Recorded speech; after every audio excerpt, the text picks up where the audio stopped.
बैकुंठ चौदस की कहानी। बहुत पुरानी बात है। एक बार रंतिदेव नामक एक राजा था। वह बड़ा ही दानी और धर्मात्मा था। अंत समय आया तब यमराज के दूत उसे लेने आए और बोले कि हे राजन, तुम्हें नरक में चलना है। यह बात सुनकर राजा बहुत घबराया। उसने यमदूतों से कहा कि मुझे नरक में क्यों ले जा रहे हो? मैंने अपने जीवन काल में खूब दान धर्म किए हैं। तब यमदूतों ने कहा, राजन, आपने जो दान धर्म किए हैं उसे तो विश्व जानता है, किंतु जो पाप किए हैं उसे केवल धर्मराज ही जानते हैं। तब राजा ने यमदूतों से कहा कि जो पाप मुझसे हुआ है शायद वो अनजाने में हुआ हो, क्योंकि मुझे तो ज्ञात भी नहीं कि मैंने कौन सा पाप किया है, और अगर जो मैंने पाप किया है उसका निवारण क्या है वो भी मुझे बताओ। तब यमदूतों ने कहा कि एक बार आपके द्वार से भूख से व्याकुल एक ब्राह्मण आया था। आपने उसे भूखा ही लौटा दिया, इस कारण आपको नरक भोगना पड़ेगा। यह सुनकर राजा ने यमदूतों से 1 वर्ष की आयु मांगी। यमदूतों ने राजा की विनती को स्वीकार करके उसे 1 वर्ष की आयु और दे दी। राजा ने ऋषि के पास जाकर अपने पाप से मुक्ति का उपाय पूछा। तब ऋषि ने कहा कि हे राजन, तुम कार्तिक मास के कृष्ण पक्षी की चतुर्दशी का व्रत करो, भगवान कृष्ण का पूजन करो, ब्राह्मणों को भोजन कराओ, दान दक्षिणा दो, गौदान करो। इससे तुम्हारे सारे अपराध धुल जाएंगे। यह सुनकर राजा ने कार्तिक मास के कृष्ण पक्षी की चतुर्दशी का व्रत किया, ब्राह्मणों को भोजन कराया, खूब दान दक्षिणा दी, गौदान करी। इससे राजा दोष मुक्त हो गया। राजा ने ऋषि के कहे अनुसार सारा काम किया। 1 वर्ष बाद जब राजा की मृत्यु हुई तो यमदूत राजा को लेकर विष्णुलोक को गए और राजा को स्वर्ग की प्राप्ति हुई। इसलिए कहते हैं, अगर पूरे कार्तिक के महीने में आप व्रत और उपवास नहीं कर सकते हैं तो केवल बैकुंठ चतुर्दशी को व्रत करेंगे तो आपको कार्तिक स्नान और व्रत का पूरा फल मिलेगा। इसलिए बैकुंठ चतुर्दशी के दिन आपको कार्तिक स्नान और व्रत और दान पुण्य जरूर करना चाहिए, क्योंकि इसका फल कई गुना होकर मिलता है। ईली और गुण की कहानी। एक बार की बात है, एक ईली और एक गुण था। ईली गुण से बोली कि गुण, कार्तिक का महीना लगने वाला है, आओ हम कार्तिक स्नान करते हैं और व्रत करते हैं। लेकिन गुण बोला, तू ही नहा ले, मैं तो मोट बाजरा खाऊंगा, हरे हरे बाजरे के सिट्टे खाऊंगा, ठंडा ठंडा पानी पीऊंगा। ईली के समझाने पर भी गुण कार्तिक का स्नान नहीं करा। तब ईली उसी नगर की रानी के पल्ले से चिपककर पूरे महीने गंगा में कार्तिक स्नान करने लगी। जैसा जैसा रानी करती थी, ईली भी उनके साथ ही करने लगी। रानी कार्तिक स्नान करती, पीपल पथवारी सींचती, सूरज भगवान को अर्घ्य देती, तुलसी जी को सींचती, तुलसी जी में दिया बाती करती और कहानी सुनती और एक समय भोजन करती। ईली रानी के पल्ले से लगकर कार्तिक भगवान के सारे काम नियम धर्म से करती रही। ईली ने पूरे महीने कार्तिक स्नान किया। कार्तिक उतरते ही ईली और घुन दोनों मर गए। ईली ने कार्तिक स्नान किया था, इसलिए अगले जन्म में ईली को एक राजा के घर कन्या का जन्म मिला, जबकि गुण उसी राजा के यहाँ गधा बना। ईली ने कार्तिक स्नान किया, इसलिए पूर्व जन्म की उसे सारी बातें याद रही, लेकिन गुण इस जन्म में गधा बना, लेकिन उसे कुछ याद नहीं रहा।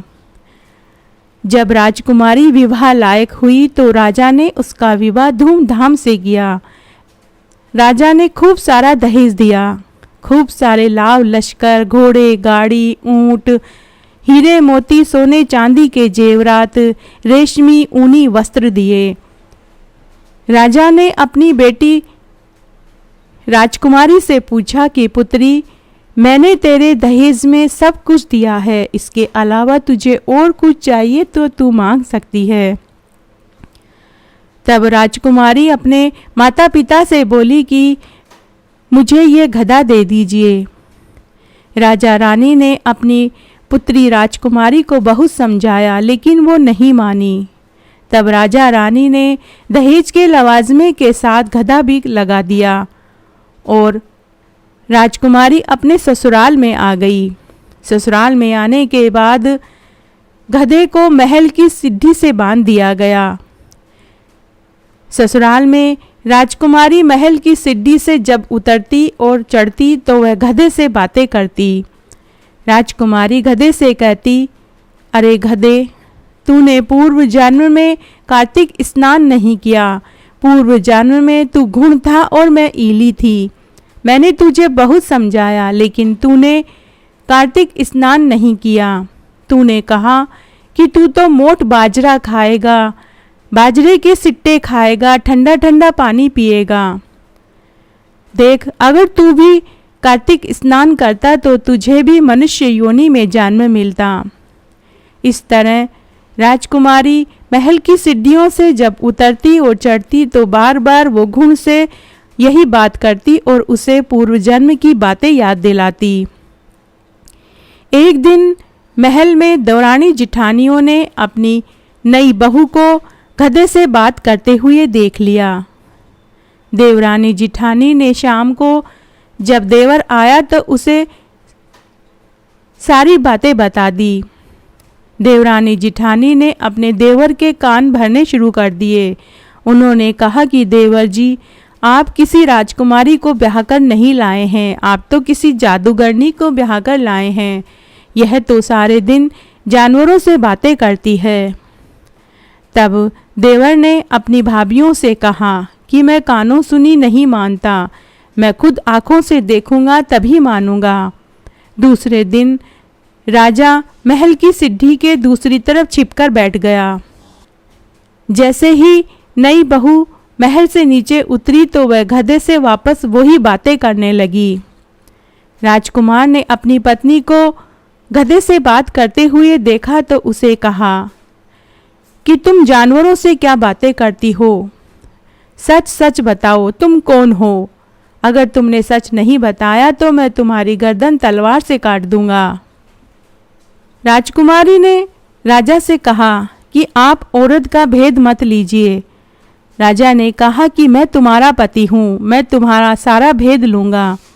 तब राजकुमारी ने राजा से कहा, तब रानी ने राजा से कहा कि हे स्वामी, पिछले जन्म में मैं ईली थी और यह गुण था। तब मैंने इसे कार्तिक स्नान करने के लिए कहा था, लेकिन इसने कार्तिक स्नान नहीं किया, इसलिए इस जन्म में यह गधा बना और मैं एक राजा के यहाँ कन्या बनकर आई। इसलिए मैं इसे रोज पिछले जन्म की बातें याद दिलाती हूँ। पिछले जन्म में कार्तिक स्नान करने से मुझे पूर्व जन्म की सारी बातें याद है, लेकिन इसे याद नहीं है। यह बात सुनकर राजा ने कहा, कार्तिक स्नान करने से इतना फल मिलता है? तब राजकुमारी ने कहा कि कार्तिक में स्नान करा, इसीलिए आज मैं आपके घर में राजपाट कर रही हूँ। तब राजा ने कहा कि इतना फल मिलता है तो इस साल हम भी जोड़े से कार्तिक स्नान करेंगे और खूब दान पुण्य करेंगे, ताकि हमारा आगे का जन्म सुधर सके। तब राजा ने पूरी नगरी में ये ढिंडोरा पिटवा दिया कि सभी कार्तिक स्नान करें और खूब दान पुण्य करें। तब कार्तिक का महीना आया तो राजा ने राजकुमारी के साथ कार्तिक स्नान किया और खूब दान पुण्य किया। हे कार्तिक के महाराज राधा दामोदर जी, जैसा गुण के साथ किया वैसा किसी के साथ मत करना, और जैसा ईली के साथ किया वैसा सबके साथ करना। कहानी कहने वाले को, सुनने वाले को और हुकारा देने वाले को, सबको इसका फल देना। गंगा और जमुना की कहानी। एक बार की बात है, एक गंगा थी और एक जमुना थी। दोनों बहनें एक साहूकार के खेत में से गुजर रही थी। तभी अनजाने में जमुना से जौ के दाने टूट कर गिर गए। तब गंगा बोली, बहन, तेरे तो ग्रहण लग गया है, तूने तो चोरी कर ली है।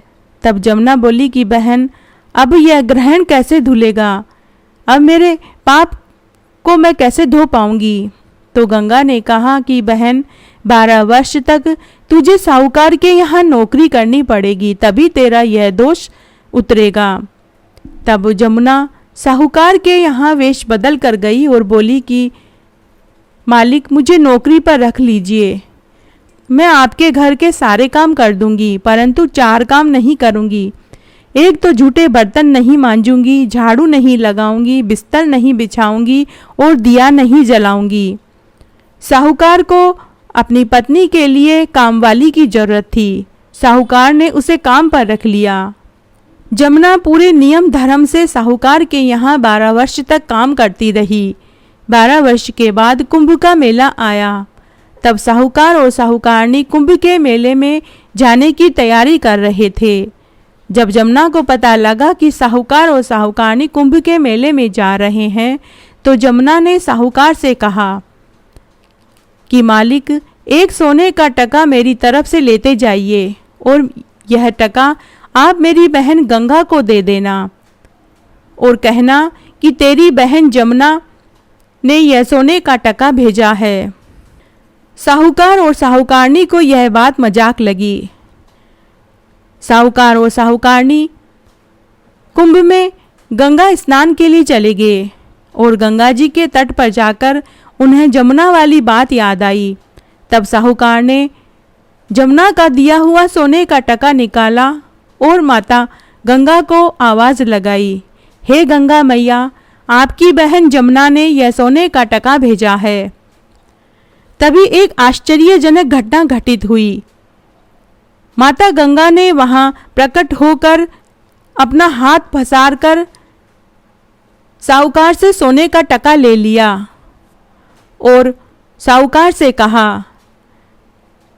अरे साहूकार, मेरी बहन जमुना से कहना कि तेरे 12 वर्ष पूरे हो गए हैं।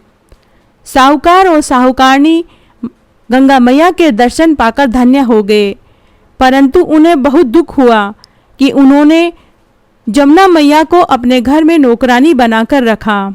घर आने के बाद उन्होंने जमुना मैया के पांव पकड़ लिए और कहा, हमने आपसे नौकरानी का काम कराकर बहुत बड़ा पाप कर लिया है, अब हमें इस पाप का दंड भुगतना पड़ेगा। तभी वहां जमुना की सहस्त्र धारा फूट पड़ी। साहूकार सिर पकड़कर पछताने लगा। तब जमुना ने साक्षात साहूकार और साहूकारनी को दर्शन दिए और कहा कि हे साहूकार, तुम चिंता मत करो, तुम्हें कोई पाप नहीं लगेगा, तुम्हें कोई दोष नहीं लगेगा, क्योंकि एक दिन मैं और मेरी बहन गंगा तुम्हारे खेत में से गुजर रहे थे, तो तुम्हारे खेत के जौ के दाने टूट कर गिर गए। मैं उसी पाप को तेरे यहाँ नौकरी करके धो रही थी और जमुना मैया ने साहूकार को ढेर सारी दौलत दी और ढेरों आशीषें देकर अंतर्ध्यान हो गई। हे माँ गंगा, हे माँ जमुना, जैसे आपने साहूकार का घर अन्न के भंडार से भर दिया, वैसे सबके भरना, कहानी कहने वाले की, सुनने वाले की और हुकारा भरने वाले की। घटती हो तो पूरी हो, पूरी हो तो परवान चढ़े, भूले बिसरे नाम तेरे भंडार में भरे। लपसी और तपसी की कहानी। एक बार की बात है, एक गांव में एक लपसी था और एक तपसी था। तपसी भगवान की तपस्या करता था और लपसी सवा सेर की लापसी बनाकर भगवान राधा दामोदर जी को भोग लगाता और बाद में खुद जीम लेता था। एक दिन लपसी और तपसी में लड़ाई हो गई। लपसी ने तपसी से कहा कि मैं बड़ा हूँ और तपसी बोला कि नहीं, मैं बड़ा हूँ। तभी वहाँ से नारद मुनि गुजरे। लपसी और तपसी नारद मुनि के पास गए और बोले, हे नारद मुनि, अब आप ही हमारी लड़ाई का निमटारा कीजिए। आप हमें बताइए कि हम दोनों में से कौन बड़ा है। लपसी ने कहा कि नारद मुनि, मैं बड़ा हूँ। तपसी ने कहा, नहीं नारद मुनि, मैं बड़ा हूँ। तपसी नारद मुनि से बोला कि हे नारद मुनि, मैं रोज भगवान की तपस्या करता हूँ, पूजा करता हूँ। और लपसी बोला, नारद मुनि, मैं रोज भगवान को सवा सेर की लापसी बनाकर भोग लगाता हूँ, उसके बाद ही मैं अन्न ग्रहण करता हूँ। तब नारद मुनि ने कहा कि मैं तुम दोनों का फैसला कल करूँगा। तब नारद मुनि ने उन दोनों की परीक्षा लेनी चाहिए। दूसरे दिन जब तपसी नहाकर आ रहा था तो नारद मुनि ने 1.25 करोड़ की अंगूठी तपसी के सामने गिरा दी। तपसी ने चारों तरफ देखा, उसे कोई दिखाई नहीं दिया, क्योंकि उस समय नारद मुनि किसी को दिखाई नहीं दे रहे थे। तब तपसी ने वह अंगूठी उठाकर अपने गोडे के नीचे दबा ली और तपस्या करने लगा। उधर लपसी सुबह उठा, नहाया धोया और 1.25 सेर लापसी बनाकर भगवान राधा दामोदर जी को भोग लगाया और उसके बाद उसने खुद जीम लिया। तभी वहाँ नारद मुनि आ गए। तब तपसी और लपसी नारद मुनि के पास आकर खड़े हो गए और बोले, नारद मुनि, अब आप बताइए कि हम दोनों में से कौन बड़ा है। तब नारद मुनि ने तपसी से कहा कि तपसी, तुम अपना गोडा ऊपर करो। तपसी ने गोडा ऊपर किया तो उसके पाँव के नीचे से 1.25 करोड़ की अंगूठी निकली। तब नारद मुनि ने कहा कि तपसी, तुमने अंगूठी चुराई है, इसलिए तुम्हारी तपस्या भंग हो गई, इसलिए लपसी बड़ा है। तपसी उदास हो गया। उसने नारद मुनि से कहा कि हे मुनि, अब मेरी तपस्या का फल मुझे कैसे मिलेगा। तब नारद मुनि बोले, रोटी बनाकर बाटा नहीं बनाया तो फल तुझे मिलेगा, ब्राह्मण को जिमाकर दक्षिणा नहीं दी तो फल तुझे मिलेगा, अगर बहन बेटियों को साड़ी देने के बाद ब्लाउज नहीं दिया तो फल तुझे मिलेगा, पूजा करते समय दिए से दिया जलाया तो फल तुझे मिलेगा, और ब्राह्मणों को भोजन कराया और दक्षिणा नहीं दी तो फल तुझे मिलेगा। और अगर कोई कार्तिक स्नान करता है और सभी कहानियाँ कहता है और तुम्हारी कहानी नहीं कही तो उनके कार्तिक स्नान का फल तुझे मिलेगा। इसलिए जब भी कार्तिक स्नान करें, व्रत करें तो सभी कहानियों के साथ में लपसी और तपसी की कहानी जरूर सुननी चाहिए। पीपल पथवारी की कहानी। एक गांव में एक गुजरी अपनी बहू के साथ रहती थी। गुजरी के पास बहुत से गाय, ढांडे और बकरियां थी। रोज दूध दही बेचने जाया करती थी। तब एक दिन गुजरी ने अपनी बहू से कहा कि बहू, आज से तू दूध दही बेचने जाया कर। कार्तिक का महीना था।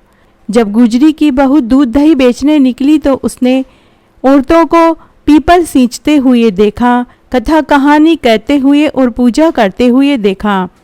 तब गुजरी की बहू ने गांव की औरतों से पूछा कि तुम सब ये क्या कर रही हो। तो गांव की औरतों ने कहा कि बहू, हम पीपल पथवारी सींच रहे हैं, पूजा कर रहे हैं, हमने सबने कार्तिक का व्रत रखा है। गुजरी की बहू ने कहा कि ऐसा करने से क्या होता है और कौन से देवता की पूजा करते हो और इसका क्या फल मिलता है। गांव की औरतों ने कहा कि बहू, हम पीपल पथवारी की पूजा कर रहे हैं, भगवान राधा दामोदर जी की पूजा करते हैं।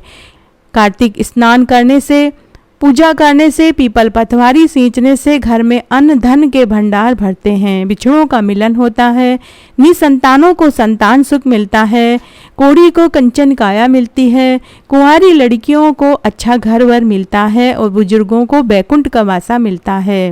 गुजरी की बहू ने कहा कि मेरी शादी को कई बरस हो गए हैं, मेरा पति परदेश कमाने गया हुआ है और मुझे कोई संतान सुख नहीं मिला है।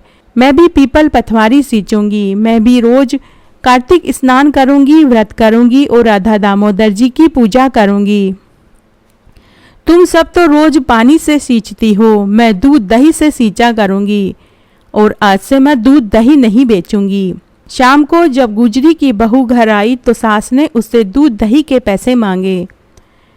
बहू ने कहा कि सासू माँ, कार्तिक का महीना चल रहा है, इसलिए सब लोगों ने 1 महीने बाद दूध दही के पैसे देने की बात कही है, इसलिए मैं आपको दूध दही के पैसे 1 महीने के बाद दूंगी।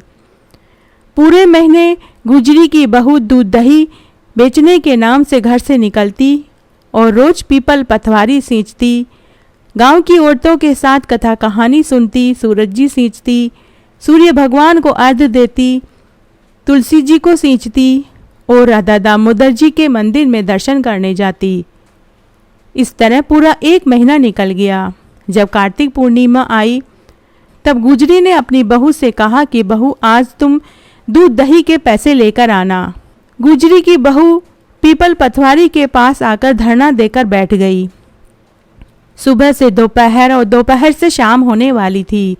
पीपल पथवारी ने सोचा कि रात होने वाली है और यह अपने घर नहीं जा रही है, इससे पूछना चाहिए कि ये यहाँ क्यों बैठी है। तब पीपल पथवारी ने गुजरी की बहू से पूछा कि बहू, तुम यहाँ क्यों बैठी हो, घर क्यों नहीं जाती हो।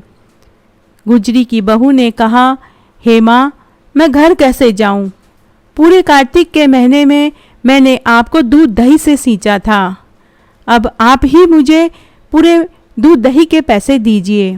पीपल पथवारी ने कहा कि बहू, मेरे पास पैसे कहाँ हैं, ऐसा कर, मेरे पेड़ के पास में जो ये डंडे, भाटे, फूल, पान, पत्ते पड़े हैं, इन्हें तू अपने दूध दही के चरे में भर कर ले जा। जैसा पीपल पथवारी ने कहा, गुजरी की बहू ने वैसा ही किया। रात्रि में चुपचाप आई और गाय भैंसे के गुआड़े में दूध दही के चरे को रखकर सो गई। सुबह जब सास सोकर उठी तो उसने अपनी बहू से कहा कि बहू, दूध दही के पैसे कहाँ हैं। बहू ने डरते डरते कहा कि सासू माँ, दूध दही के पैसे दूध दही के चरे में गुआड़े में पड़े हैं। सास जब दूध दही के चरे में पैसे देखने गई तो चरा हीरे मोती सोने चांदी के सिक्कों से जगमग कर रहा था। सास भौचक्की रह गई। सास ने बहू को पूछा कि बहू, इतना धन कहाँ से लेकर आई। बहू ने पूरी सच्चाई बताई। बहू ने कहा कि सासू माँ, मैं पूरे कार्तिक के महीने में दूध दही बेचने के नाम से जाती थी, लेकिन मैं दूध दही बेचती नहीं थी। मैं पीपल पथवारी सींचती थी, कथा कहानी सुनती थी और मैंने पूरे महीने व्रत रखा था।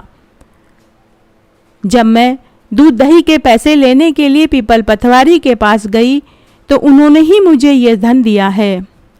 तब सासू ने कहा कि अगले साल जब कार्तिक का महीना आएगा तो मैं भी पीपल पथवारी सींचूंगी।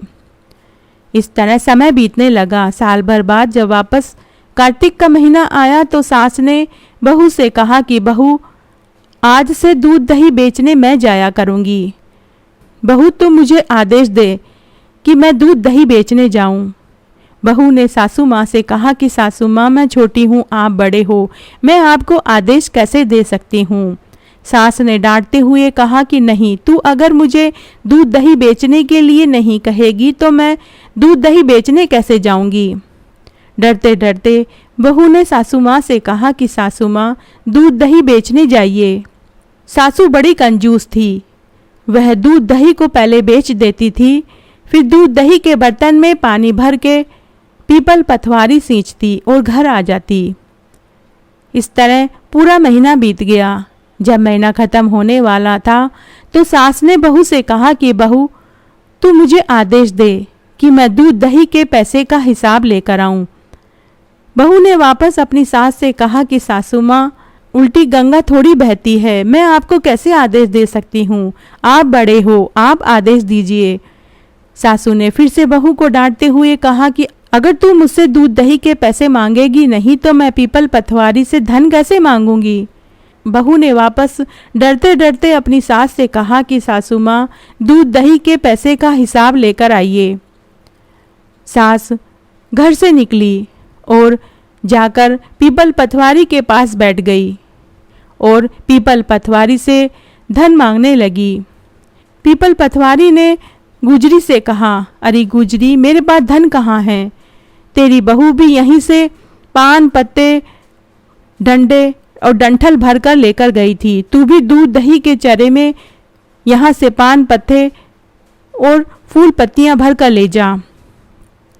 सासू मन ही मन सोचने लगी कि मेरी बहू तो बड़ी नादान थी, चरे को खाली ही लेकर गई थी, मैं तो ठूस ठूस कर भरकर लेकर जाऊंगी। सास ने दूध दही के चरे को फूल, पत्ते, भाटे, पान और डंठल से ठूस ठूस कर भर लिए और घर में आकर अपने कमरे में रख दिया। सुबह बहू की नींद पहले खुल गई।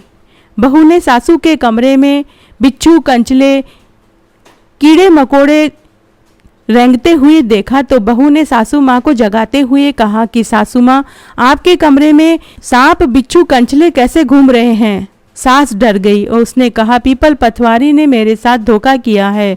तुझे तो धन दिया और मुझे कीड़े मकोड़े, सांप, बिच्छू और कंचले दिए हैं। तब बहू ने कहा कि सासू माँ, आपने धन के लालच में पीपल पथवारी सींची थी और मैंने निस्वार्थ भाव से पीपल पथवारी सींची थी, इसीलिए पीपल पथवारी माता ने मुझे धन दिया।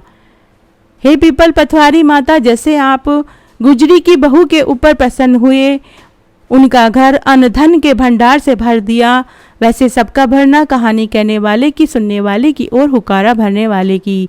घटती हो तो पूरी हो तो परवान चढ़े, भूले बिसरे नाम तेरे भंडार में भरे। सत्यवान की कहानी।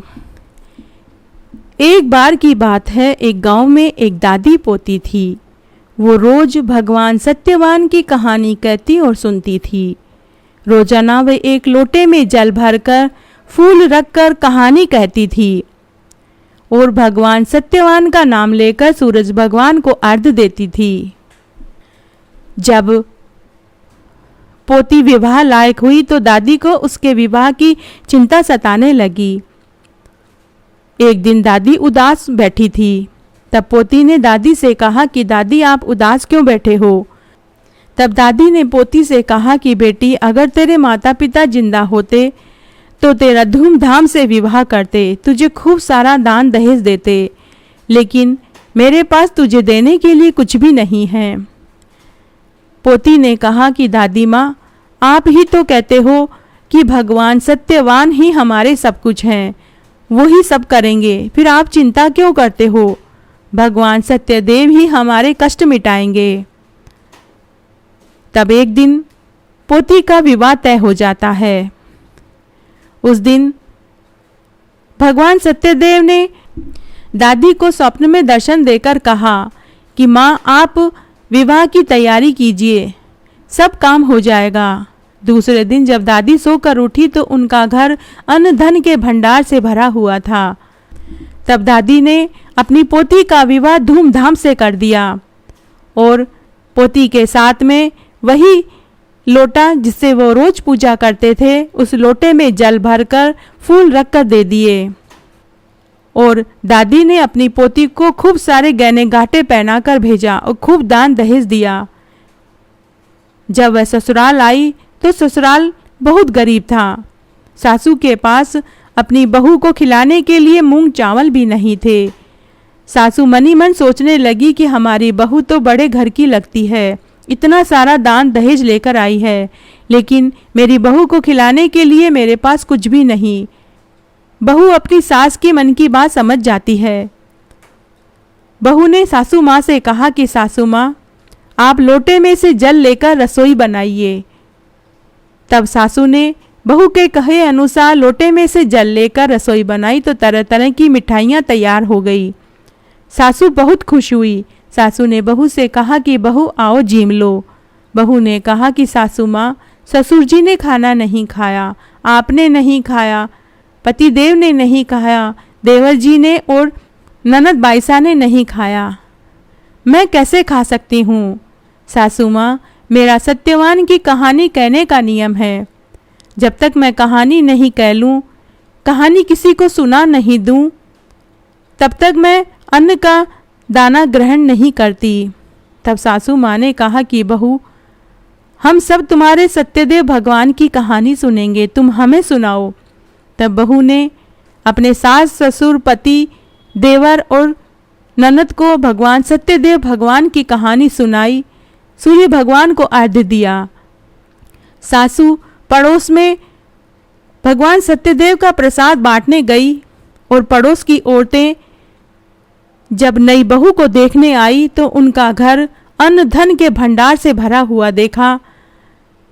ऐशो आराम के सारे साधन देखे तो पड़ोस की औरतों को बहुत आश्चर्य हुआ।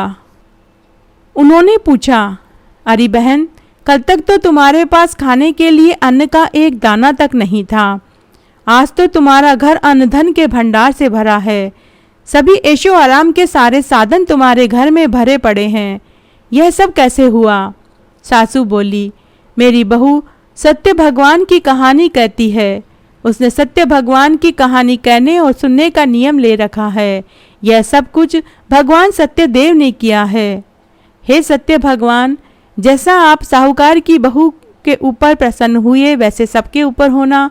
कहानी कहने वाले को, सुनने वाले को और हुक्कारा भरने वाले को। घटती हो तो पूरी हो तो परवान चढ़े, भूले बिसरे नाम तेरे भंडार में भरे। शालिग्राम जी की कहानी। एक गांव में एक बुढ़िया माई थी। उसके रोज का नियम था कि वह सुबह जल्दी उठती, स्नान आदि करने के पश्चात शालिग्राम भगवान जी की सेवा पूजा करती थी, उन्हें भोग लगाती, उसके बाद ही वह खाना खाती थी। एक बार की बात है, जब कार्तिक का महीना आया तो गांव की सभी औरतें हरिद्वार स्नान करने जा रही थी। बुढ़िया माई का भी हरिद्वार स्नान करने का मन था, लेकिन वो ये सोच में पड़ गई कि अगर वो हरिद्वार स्नान करने जाएगी तो शालिग्राम भगवान की कौन पूजा पाठ करेगा, कौन उनकी देखरेख करेगा, कौन उन्हें भोग लगाएगा। तब एक दिन बुढ़िया माई ने अपने मन की बात अपनी पड़ोसन से कही। पड़ोसन ने कहा कि बहन, तुम्हारी शालिग्राम की पूजा पाठ तो मैं ही कर दिया करूँगी, तुम मुझे विधि बता देना, जैसा तुम कहोगी मैं वैसा कर दूंगी। तुम आराम से हरिद्वार स्नान करने के लिए जाओ। तब बुढ़िया माई अपने पड़ोसन से बोली कि बहन, तुम सुबह जल्दी उठना, स्नान आदि करना, शालिग्राम भगवान को नहलाना, पुष्प चढ़ाना, तुलसी दल चढ़ाना, कच्चे दूध से नहलाना, चंदन का टीका लगाना, तुलसी दल का भोग लगाना, दूध का भोग लगाना और रसोई में जो भी तुम भोग बनाओ उसी का भोग लगाना। शाम को वापस से दिया बाती करना, सेवा पूजा करना, शाम को वापस से भोग लगाना। पड़ोसन ने कहा कि बहन ठीक है, जैसा तुमने कहा है मैं वैसा ही करूँगी। ऐसा कहकर बुढ़िया माई हरिद्वार चली गई। पड़ोसन ने बुढ़िया के कहे अनुसार ही किया, परंतु शालिग्राम भगवान ने न तो कच्चे दूध पिया और न ही भोग स्वीकार करा। पड़ोसन सोच में पड़ गई कि इसकी मालकिन आएगी और भगवान को दुबला पतला देखेगी तो बहुत डांटेगी। इसकी मालकिन आएगी तो कहेगी कि मेरे भगवान को दुबला पतला कर दिया। आज तो पहला ही दिन है, अभी तो पूरा 1 महीना पड़ा है। तब पड़ोसन शालिग्राम भगवान से बोली कि हे शालिग्राम भगवान जी, आप जीम ले तो मैं भी जीम लूँ, मैं भी भूखी बैठी हूँ। शालिग्राम भगवान ने सोचा कि इसे तो दर्शन देना ही पड़ेगा, ये तो बड़ी भोली है। तब शालिग्राम भगवान ने छोटा सा मोर मुकुट पीताम्बरधारी रूप लेकर पाटे पर आकर बैठ गए। दूध पी लिया, माखन मिश्री का भोग लगा लिया और अब रोज ऐसा ही करने लगे। तब एक दिन शालिग्राम भगवान ने पड़ोसन से कहा कि मैया, मैं तेरी गायें चरा लाता हूँ। तब पड़ोसन बोली कि हे भगवान जी, आप तो थोड़े दिन के लिए मेरे यहाँ मेहमान हो, बाद में तो आपकी मालकिन आकर आपको ले जाएगी। आप क्यों गाय भैंसे चराने के लिए जाते हो? परंतु शालिग्राम भगवान नहीं माने। हाथ में सोने की छोटी सी लाठी, कंधे पर हीरे मोती का पीताम्बर डाले गायें चराने के लिए चल दिए। इस तरह 1 महीना बीत गया। बुढ़िया माई हरिद्वार स्नान करके वापस गांव लौट आई। घर आने के बाद घर का सारा काम किया, नहाई धोई और मन में सोचने लगी कि शालिग्राम जी को ले आती हूँ। बुढ़िया माई पड़ोसन के पास आई और बोली कि पड़ोसन, मेरे शालिग्राम भगवान मुझे वापस दे दो। पड़ोसन ने कहा कि बहन, इतने दिन इंतजार करा है तो शाम तक और कर लो। तुम्हारे शालिग्राम भगवान गाय भैंसों को चराने के लिए गए हुए हैं, वो शाम को ही वापस आएंगे। बुढ़िया को पड़ोसन की बात पर विश्वास नहीं हुआ। वह जोर जोर से लड़ाई करने लगी। लड़ाई सुनकर पूरा गांव एकत्र हो गया। बुढ़िया ने पूरे गांव से कहा कि ये मेरे शालिग्राम भगवान को नहीं दे रही है, इसे लालच आ गया है। पड़ोसन ने पूरे गांव को कहा कि शालिग्राम भगवान गाय भैंसे चराने के लिए गए हैं, शाम तक आएंगे। लेकिन बुढ़िया माई के साथ गांव वालों को भी पड़ोसन की बात पर विश्वास नहीं हुआ। बुढ़िया माई के साथ गांव के सभी लोग पड़ोसन के आंगन में ही बैठ गए। शाम हुई, शालिग्राम भगवान जी आए, गाय भैंसों को ग्वाड़े में बांधा और खुद मंदिर में आकर विराजमान हो गए। यह सारा दृश्य पड़ोसन देख रही थी, लेकिन शालिग्राम भगवान न तो बुढ़िया को दिखाई दे रहे थे, न ही गांव वालों को दिखाई दे रहे थे। तब पड़ोसन ने भगवान से कहा कि हे भगवान, आप बुढ़िया को भी अपना रूप दिखा दीजिए, नहीं तो वो मेरे प्रति अविश्वास करेगी। तब भगवान ने मोर मुकुट पीतांबर धर हाथ में सोने की लाठी लेकर बुढ़िया को दर्शन दिए। बुढ़िया ने शालिग्राम भगवान के दर्शन पाकर उनके चरणों में गिर पड़ी और बोली कि हे भगवान, मैंने पूरी उम्र आपकी सेवा पूजा करी, आपने मुझे कभी दर्शन नहीं दिए। मेरी पड़ोसन ने 1 महीने आपकी पूजा करी, आपने इसको दर्शन दिए। तब भगवान ने कहा कि हे बुढ़िया माई, तूने मुझे पत्थर का ही समझा, कभी मुझे भगवान नहीं समझा, लेकिन तेरी पड़ोसन ने मुझे पत्थर नहीं भगवान समझा। तो हे शालिग्राम भगवान, जैसे आपने पड़ोसन को दर्शन दिए, वैसे सबको देना, कहानी कहने वाले को, सुनने वाले को और हुक्कारा भरने वाले को। घटती हो तो पूरी हो, पूरी हो तो परवान चढ़े, भूले बिसरे नाम तेरे भंडार में भरे। धन्यवाद।